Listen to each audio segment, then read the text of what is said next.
Dave, Paul, welcome to the show. How are you doing? Yes, very well, thank you. Good. How are you? Nice. Yeah, I'm doing really super great. And I'm very excited because I came to your last show. Talk us through why you're doing this Quatro Linhas thing and what it means to you. Okay. Well, it was Paul's idea, really.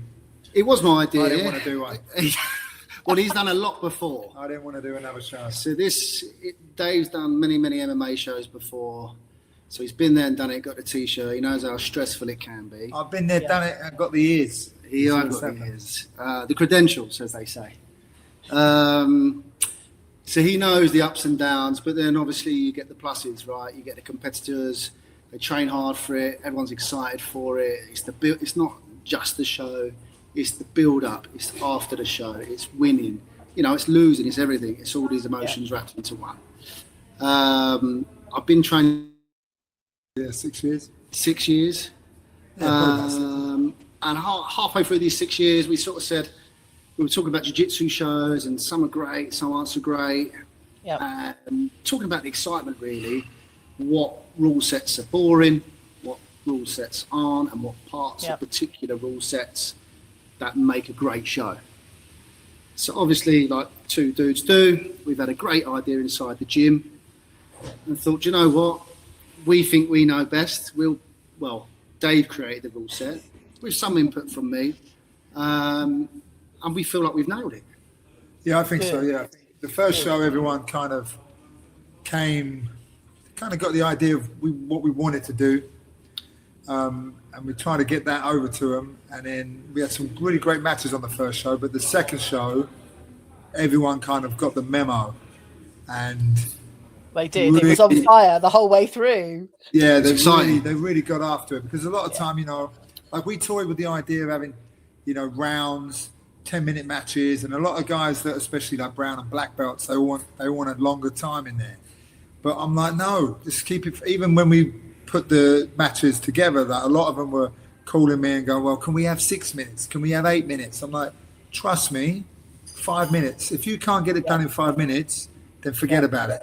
Because you know yourself, if you're training and even if you've got something to do in the afternoon and you get up in the morning, you're going to take your time. But if you're running late for work, you're out the door, you haven't got your hat, you've only got one set of, trousers, one leg in, you're out the door, you don't care, you're after it. But you still do it. But you get it done. So that was the idea. No stalling, no, because you do 10-minute match and the first 2 minutes they're playing around, seeing what they can do, and then they wait till the 1 minute overtime. Just start with the 1 minute overtime. Yeah, I love the energy around the 5 minutes. Yeah. What else kind of makes your rule set really special and unique to kind of bring that fire, which we saw in the last show? Well, we don't give any. I only give because the show is called Quatro Linhas, which in Portuguese means 4 lines. So in the idea behind that is the 4 lines of which you compete in. There's kind of, you could say there's kind of 4 levels to jiu-jitsu, right? Like your blue belt, your purple belt, your brown belt, your black belt. So nice. I figured, well, because it's called 4 lines, then we're just award the 4 points. Unfortunately, there's not a 4th position that we can get, because then it'd be 4-4-4, right? Really so we just award the mount positions. So that way, there is a way you can still score. It's not all going to go to a draw. You can still dominate in position and control someone and win the match. But predominantly, we want you to submit someone and make it exciting, because otherwise, no one's going to watch it. Also, we're super hot with the stalling. Yeah, 10-second stalls. We reduced it. The last one, didn't we? Yeah, we did do the generic 20. Yeah. No, we did have 20-second stalling, but in a gap of 5 minutes, it's too long. That's too long. So we reduced it in the second show to 10 seconds. So you've got to, and you can't like normal jiu-jitsu, you can hover in mount and just stay there all day. Yep. In our rule set is there's no position you can stay in. Yeah, no one wants to see someone sitting in mount for 4.5 minutes. No. Exactly. And it doesn't make the best photos and footage either. That's it. And again, we're trying to appeal to the to the casual fan to watch it and be excited by it. Well, for example, 1 and 2, I had my 9-year-old and my 10-year-old, and then I had my 87-year-old father-in-law there. My 9 and 10-year-old sat there all night, didn't say a word. That's 3 hours. They've sat there for 3 hours. Yeah. And my 87-year-old father-in-law asked me when the next one was. And they are definitely not even casual fans. So I feel we've nailed it with it being exciting for non-jiu-jitsu fans. Yeah. That's one of the most that is one of the most important things, to bring our friends, family, relatives, whoever it is, that we can't talk to about jiu-jitsu, and just demonstrate and show fantastic shows, like you say, bringing your father-in-law and your kids. It really is a complete family show. Well, they don't understand it. Yeah, sorry, they don't understand it. To showcase the excitement and not the, oh God, there's 2 guys that are backing up. What are they? How comes his butt shuffling around the floor? What's happening there? Yeah, I mean, you remember like MMA shows years ago when you used to go to an MMA show. Your bloodthirsty crowd would be, stop cuddling, stand them up, stand them up. They didn't understand the grappling, whereas now they kind of understand it. I think that's why the jiu-jitsu side of things have kind of risen. It also can be more family. I don't mind my 9 and 10-year-old being there. There's not like a. It's a different. Gory. It's a much different. It's a little bit like. I mean, I'm just thinking off the top of my head. It's a little bit like a rugby crowd and a football crowd. So you know what I mean? Like you go to the same people go to a football event. They act a little different when they go to a rugby event. You can't have the both teams together at a football event, but at a rugby event, everyone's meshed together. So I think grappling's a little bit more, for want of a better word, sophisticated than the MMA, and you kind of have to bring, like, you're going to have someone in the crowd that kind of knows what's going on in the beginnings to sort of get people involved. And once they see it's exciting, then that's the aim, is to get people excited about it. It's also the show. So what we wanted to give to everyone is the production. Yeah. So it's not just the matches. Okay, the paramount part of it is the matches and the competitors. Well, you want to make the athletes feel special. That's right. What I mean? Like I've fought on shows, and like the athletes now, especially, like I've got guys in my gym that kind of like they see everyone fighting MMA fights, and they want that kind of attention, and they want that kind of what they think is glamour, but they're too far up the jiu-jitsu scale to then jump into MMA as a beginner, or it's hard for them to get a match or a fight because this guy's a black belt jiu-jitsu, but he hasn't done any MMA. I said, well, so this way the jiu-jitsu competitor can come in and make a little bit of money, put on a bit of show, possibly make a career, especially now. This is the beginning. So in 10 years' time, they might be able to be a full-time athlete just by doing jiu-jitsu. I've got a couple of questions for you guys. So you mentioned the 5-minute rounds. How have you got a great team behind you to kind of give those 10-second kind of warnings on stalling and everything else? Talk to me about the team behind the scenes. Well, as all, I don't know if you know like how most shows start to work, but mostly we just rope people in. And we also have got amazing people behind us. I've got a good gym, so we've got good, knowledgeable people around us. So even like the referee is a friend of mine, but he's a seasoned referee in amongst the UK, Brazilian guy. He's got an Oriental look to him. I want him to be a bit more sort of Pride FC Japanese style reffing, but we got to bring that. We're learning together. We're all learning together. And then we just we've got good knowledgeable guys that train at my gym and on the commentary, because I think that's a big part. Someone knowing and explaining what's going on the commentary. I'll tell you another thing as well, because most of the staff behind us are in-house. Yeah, we're always in the gym together. Yeah, so we're always brainstorming. So after the show, we're having not only a debrief after the show, we're in the gym Monday morning. What went right? What went wrong? But also as well, it's what we used to do in my old MMA show is create opportunity.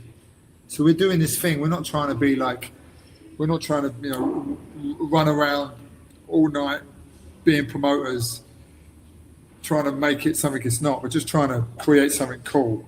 And if we can grab people along the way to help out and give them an opportunity to do things, then it's up to them to run with it. And then they can, you know what I mean? Like commentary, like Iffy with the interviews and stuff. Yeah. Most of the time it tends to be who wants to do this, and no one's putting their hand up and someone does, and then they run with it, and they might be all right. So we don't they're okay, but they don't do much. But then they really run with it, and it becomes something. It sounds like you're really able to empower the team behind you. Now, remind us your team and where you both kind of are set up for jiu-jitsu. Well, my gym is in Watford, in the town centre, Team Crossface, or Crossface Training Centre. I've been training jiu-jitsu with my jiu-jitsu team is Icon Jiu-Jitsu under Zé Marcelo from Brazil. But I've been training like grappling, MMA from my MMA coach in California, Eric Paulson. So we got a good lineage, and I've been training with them since 1998, I think 99. I think I first went out to California, but a long time. Yep. So I kind of got good background, good lineage to draw from. I've had really good coaches and really good mentors over the years, and for me, that's what we're doing here. We're trying to give back to the thing that's given me like the life I've had or I'm having. You know what I mean? So I think that's just generally how it works. You get something good, you've got to give it back, progress it, and make it better. Yeah, that's another premise for the show. Giving back to the athletes. It does sound like you have a group of very enthusiastic, like-minded people around you that just want to be part of this next generation or the current generation that's going to kind of progress through for the next 10 plus years. And I think it's fantastic what you're doing. Now, the next question I have for you is what types of jiu-jitsu competitors and athletes do you attract to Quatro Linhas? Well, that's an interesting question, actually. That's a good one. We're finding we actually attract quite a lot of MMA guys because of our rule set. Yep. And when people approach us, we check them out, we look at their history, and we're looking for people who are exciting, people who understand the movement, people who also have got the same vision, want to push the game on.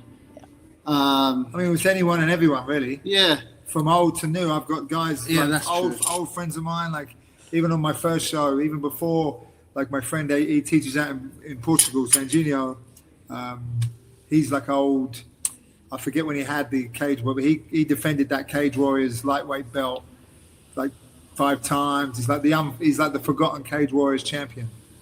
But as soon as I sort of had an idea about the show, and he's fought out in America. He's fought in Asia. He's fought all over the place. And he was like, "I want on the show, Dave." And I said, "Well, I don't even know if we're going to do one." He wants on every show. Yeah, he wants on every show. He loves it. He absolutely loves it. That's the point you just touched on there as well.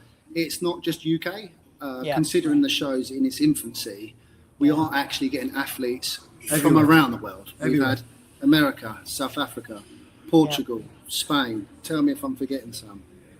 France, we had a French guy on it. French, yeah. So, and it was streamed in all 4 continents last time.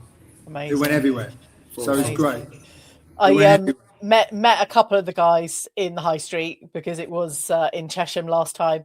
Moogie, Craig Young, and chatting with Chris Yampower and a number of others afterwards. So it really is a great collection of individuals. Anyone notable for the upcoming event on Saturday, the 31st of January? Yeah, this card is stacked. I mean, it can flip-flop a little bit. A few people pull out. It's kind of closer you get. People get a little injured and stuff. But the whole card is stacked. And what's exciting for us is as well, we're going to crown 2 new champions. So, and the belts are outstanding. They're going to love them. They're going to want them, and they're going to want them. Yeah, I'm hoping they got effort. The belts. Yeah, I'm hoping they got like if it's not a rooftop bus tour set up, I'm hoping maybe someone with a convertible or something. Yeah. Parading through the high street. Parade through the high street, this belt on because it's a beautiful belt. They're stunning. They're so good. We were going to give 3 out, but we've kept one for ourselves. Good. We just couldn't make that match up. I know, you're the promoters. Go and check out these belts over on Quatro Linhas on Instagram. They are incredible. I will agree. I'm sure they're in pride of place, ready for next weekend.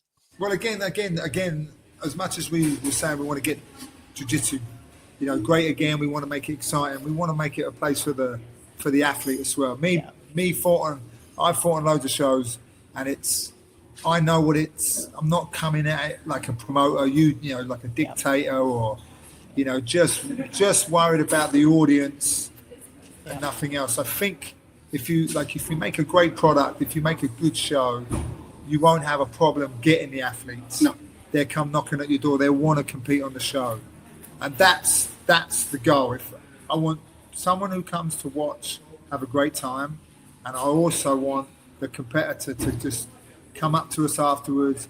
Oh, that's a great show. Or I want another competitor that wasn't at the show, but their teammate was at the show. I want them to go, I want on the show, which we've had. Well, ultimately, that was the foundation of the show. Yeah, it's not for us getting bums on seats. That's a bonus.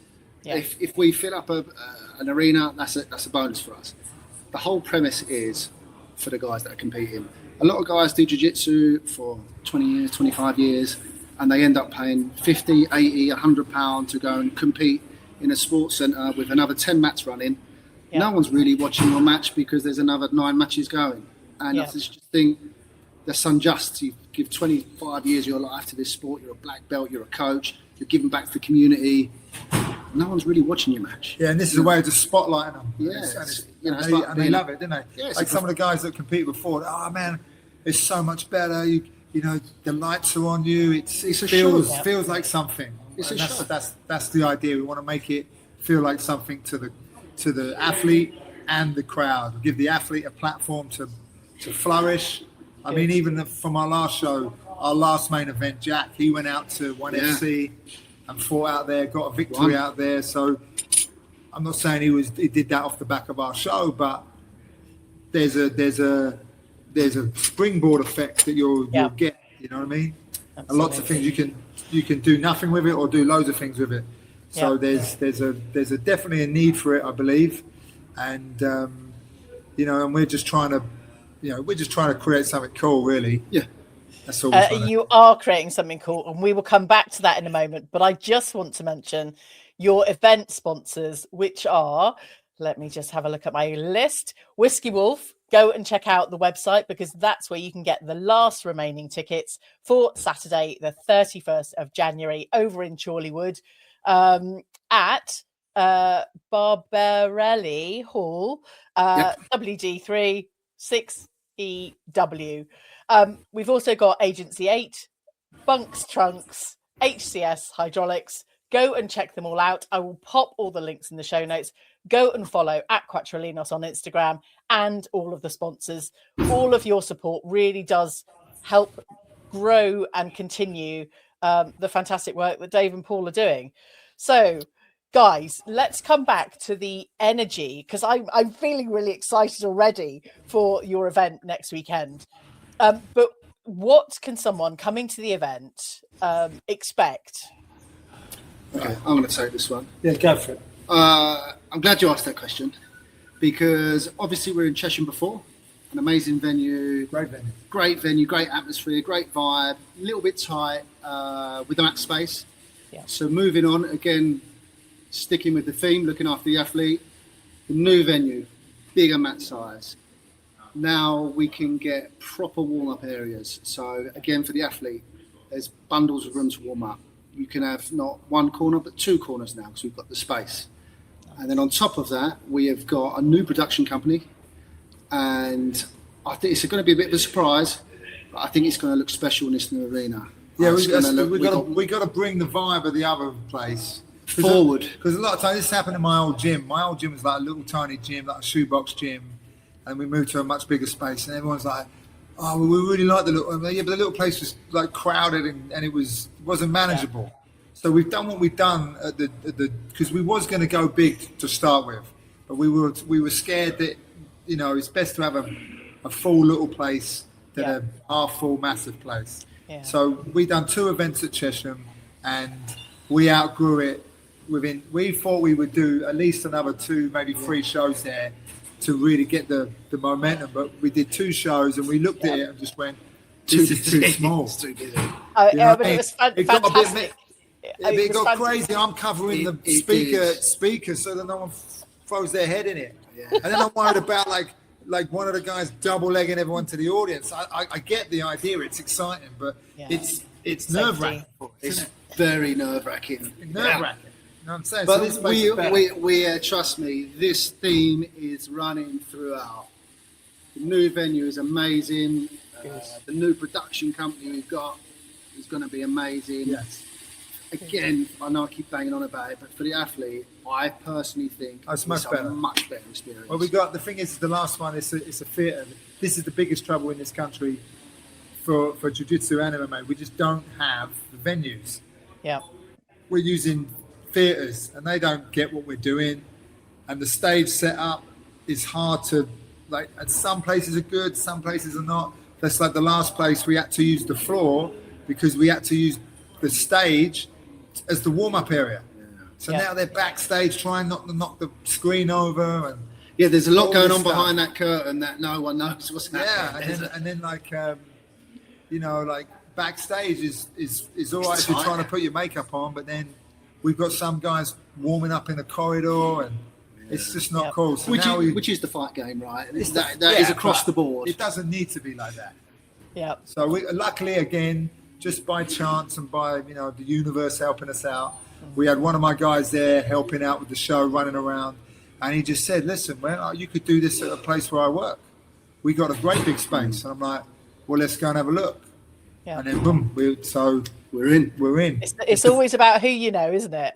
And for the audience, bringing the athletes, bringing their families, and just the whole thing for everyone. Whether you're 9 or 10, or whether you're 89 or older even.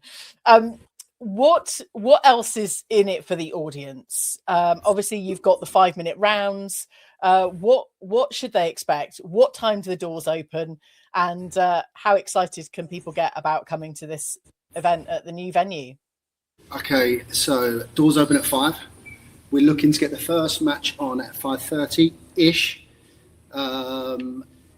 The excitement, we're just going to bring the excitement forward from the previous show. I mean, there wasn't one person that walked out of there and didn't say it wasn't exciting. Yeah. We've got bigger and better production. Well, even one of the doormen wanted to get on the show.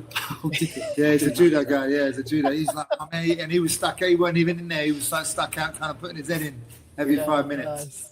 So it's just excited. And the good thing is, like, with the format of 5 minutes, if a match is a little bit boring, I took the words out of my mouth.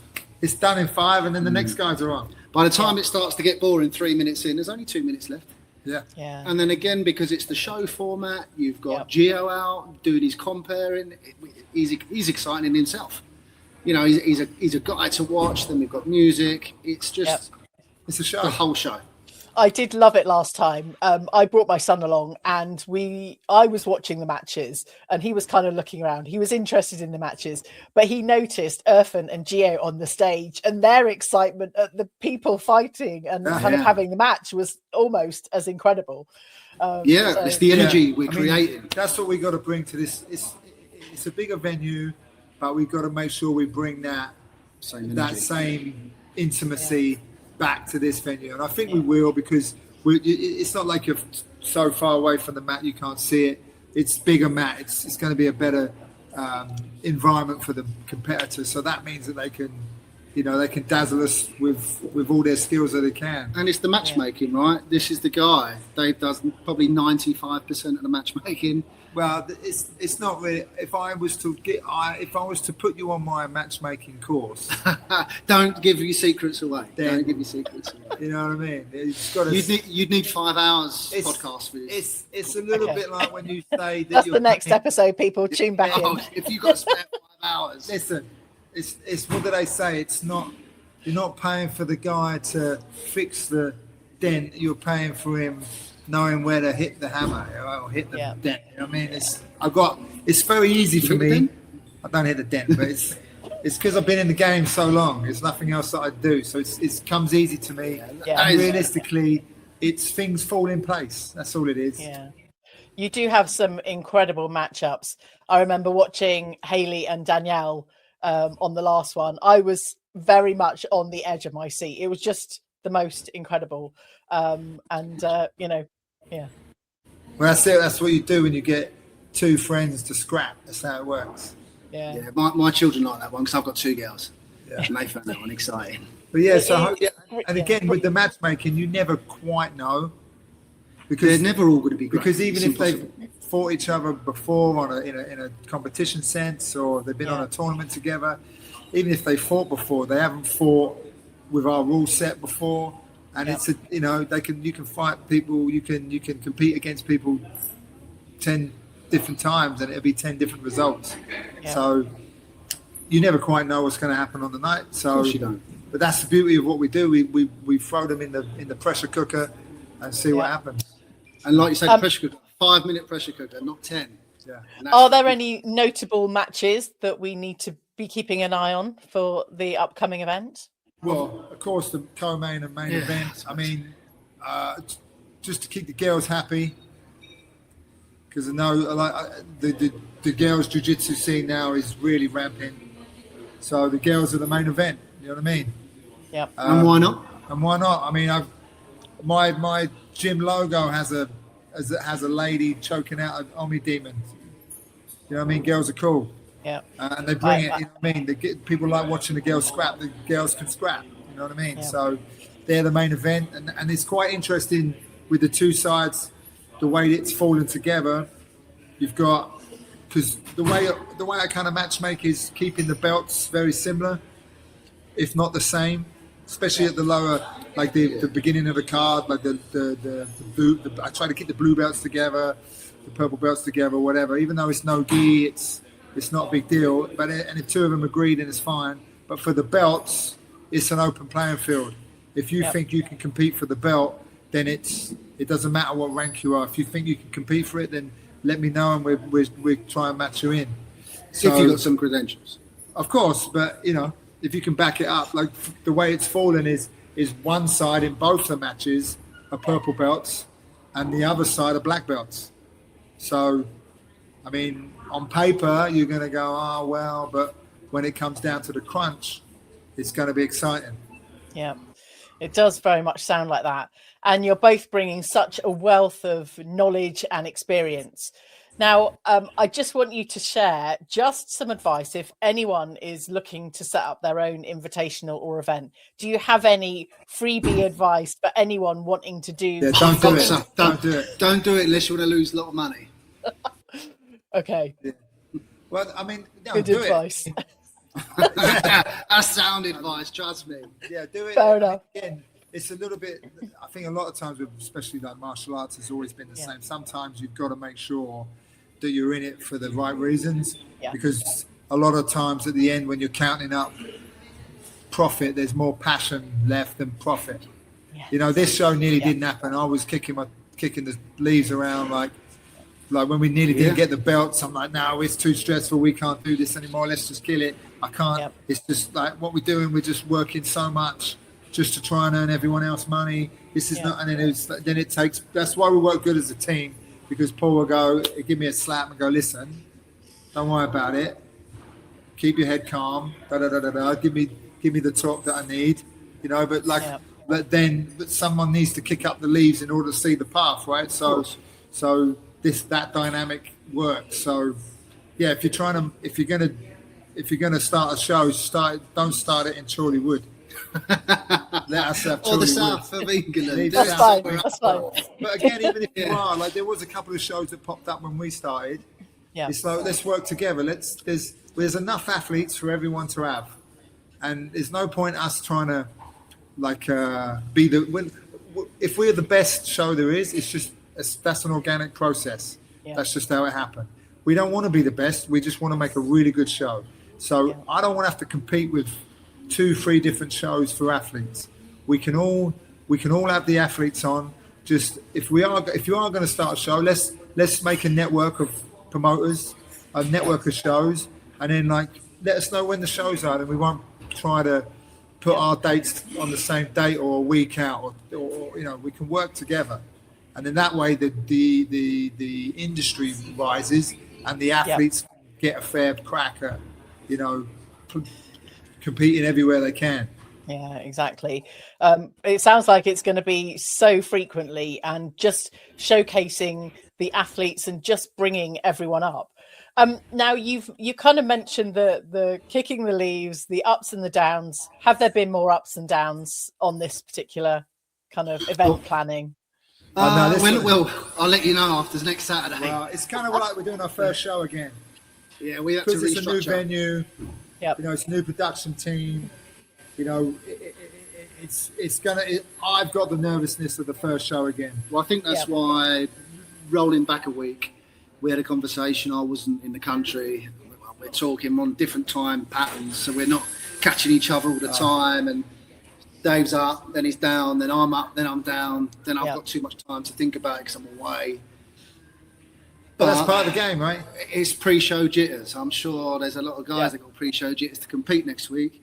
We've got pre-show jitters to put an amazing show on for everyone, because at the end of the day, it rests on our shoulders and nobody else's.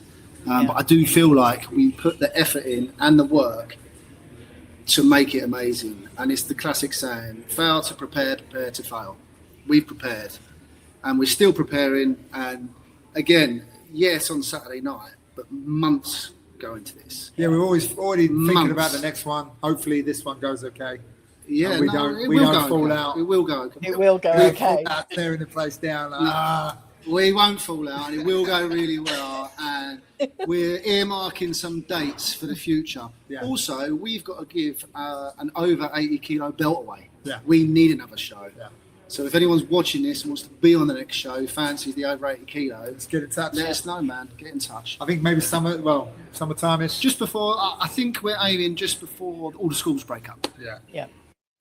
But like what happened with the belts not turning up, it was a bit of a kick in the teeth. Stressful. Yeah. But then once they turned up, and they got us excited again. Well, they got us excited. They got lost, and we were umming and ahhing. It took us a week to get them.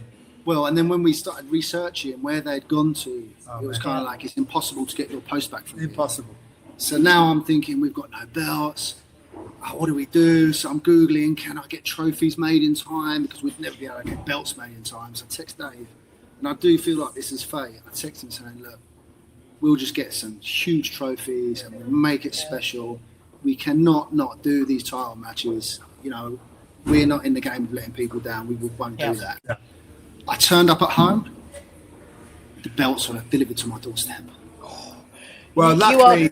You are calling on the universe right now. I think I did because I said, we've got to do whatever. No, luckily there was one of the kids who trained at the gym, works at my friend's tattoo studio. Luckily there was a geezer getting tattooed who works for UPS. I got on the blower to him. Well, yes, that's the long version. They would deliver the next day, you know what I'm saying? But they did still turn up on my doorstep. I didn't even know they were being delivered. Well, we was ready to drive to Bristol to get them. But they were in some overgoods depot that were going to get destroyed. It was crazy. Okay, so I'm feeling anxious and excited now. You've kind of given me the story about the belts, but I'm equally feeling just so inspired that you've continued just keeping on with this and just bringing everyone together. It's like you say, it's who you know, and just incrementally growing, bringing everyone along with you, which is just amazing. But we're boiling it, and it's boiling now. So you can't take off the gas; it's boiling. No, and we are all about the growth. We want it to keep growing. Yeah, I can't wait because we want to make grappling great again. That's the crack. I love grappling. It's given me. It puts food on my table. Yeah. You know what I mean? Like from an early age, the first art I ever done as a baby was judo. So I'm already like it's in my DNA to like grappling.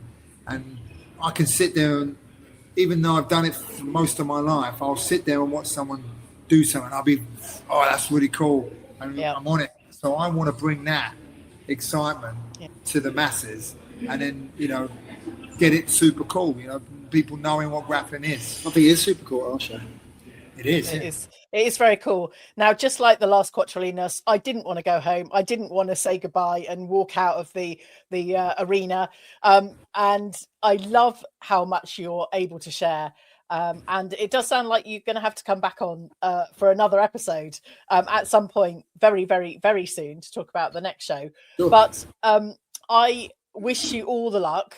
The energy and the boiling point is already there. And we're more than a week away. It just is going to get better and better.